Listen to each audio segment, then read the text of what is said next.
संत मत्ती लिखित सुसमाचार अध्याय 9 वचन संख्याएं 35 से अध्याय 10 वचन संख्याएं 1-5 से लेके 8 तक। ईसा सभागृह में शिक्षा देते, राज्य के सुसमाचार का प्रचार करते, हर तरह की बीमारी और दुर्बलता दूर करते हुए सब नगरों और गांवों में घूमते थे।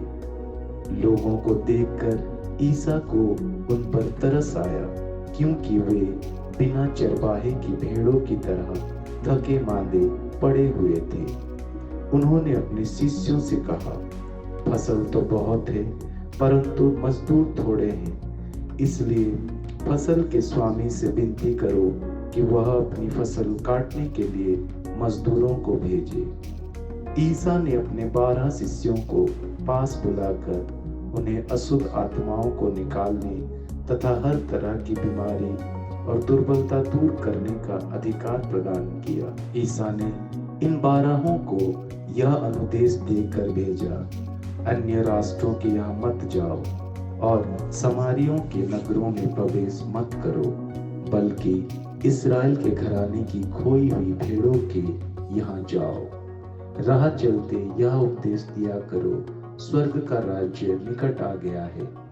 रोगियों को चंगा करो, मुर्दों को जिलाओ, कोढ़ियों को शुद्ध करो, नरकदूतों को निकालो। तुम्हें मुफ्त में मिला है, मुफ्त में दे दो।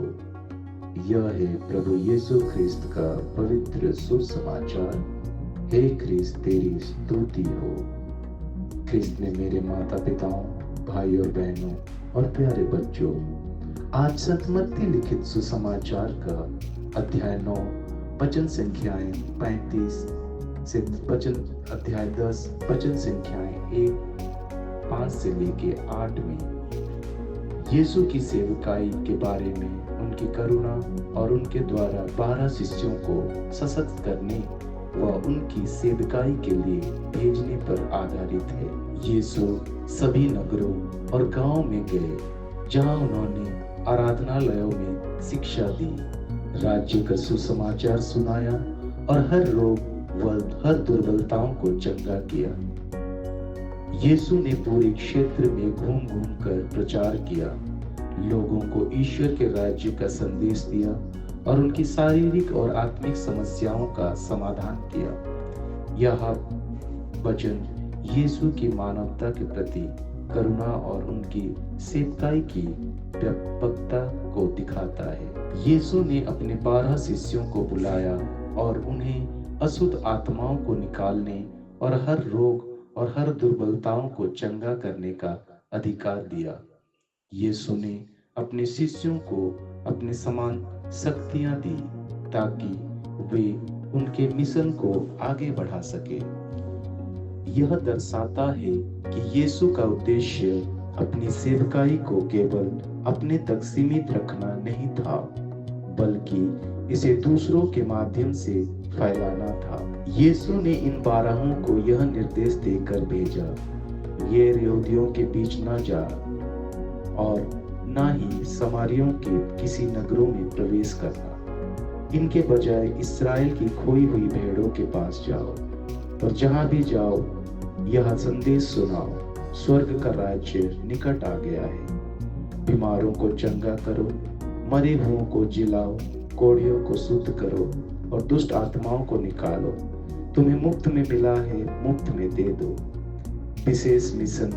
यीशु ने प्रारंभ में अपने शिष्यों को केवल इस्राएल के लोगों यानी इस्राएल की खोई हुई भेड़ों के पास भेजा, जो उनकी योजना पहला चरण था। आशा का संदेश, शिष्यों को ईश्वर के राज्य के आगमन की घोषणा करनी और इसे दया व चमत्कारों के माध्यम से सिद्ध करना था।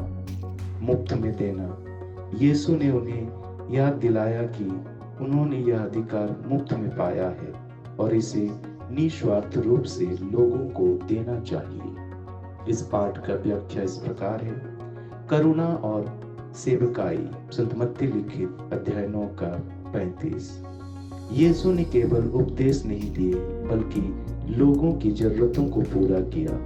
उन्होंने उनकी शारीरिक, मानसिक और आत्मिक समस्याओं को दूर करने का कार्य किया। शिष्यों का सशक्तिकरण। संत मत्ती लिखित 10:1 में यीशु ने साधारण शिष्यों को असाधारण शक्तियां दी, यह दिखाने के लिए कि ईश्वर के कार्य करने के लिए साधारण व्यक्ति भी उपयुक्त हो सकता है। सेवकाई का फोकस और उदारता। संत मत्ती लिखित 10:5-8 में शिष्यों को विशेष रूप से इस्राएल के लोगों के पास भेजा गया ताकि वे उन्हें ईश्वर के राज्य के लिए तैयार करें। उन्हें यीशु की दया और अनुग्रह को दूसरों तक निस्वार्थ रूप से पहुंचाने के लिए कहा गया। उदाहरण से समझें। करुणा का उदाहरण। एक डॉक्टर जो गरीब गांव में मुफ्त इलाज करता है, वह न केवल शारीरिक रूप से इलाज करता है बल्कि लोगों को मनोबल भी देता है। इसी तरह यीशु ने लोगों की हर प्रकार की जरूरतों को पूरा किया। सशक्तिकरण का उदाहरण। एक शिक्षक अपने छात्रों को प्रशिक्षण देकर उन्हें खुद शिक्षक बनने के लिए तैयार करता है। इसी तरह यीशु ने शिष्यों को अपनी शक्तियां दी ताकि वे उनकी सेवकाई को आगे बढ़ा सके। मुफ्त में देना। कल्पना करें कि एक व्यक्ति को शिक्षा मुफ्त में मिली है। बड़ा होकर वह गरीब बच्चों के लिए मुफ्त स्कूल खोलता है। इसी तरह यीशु ने अपने शिष्यों को सिखाया कि उन्होंने जो मुफ्त में पाया है उसे दूसरों को भी मुफ्त में दे। इस पाठ से हमें यह सीख मिलती है, हमें दूसरों की जरूरतों को पहचान कर करुणा दिखानी चाहिए। दूसरों को सशक्त बनाना और जिम्मेदारी बांटना ईश्वर के काम को आगे बढ़ाने का तरीका है। हम ईश्वर से मिले आशीर्वाद को निस्वार्थ रूप से दूसरों तक पहुंचाना चाहिए। यह है प्रभु यीशु ख्रिस्त का पवित्र सुसमाचार का सारांश। आमीन।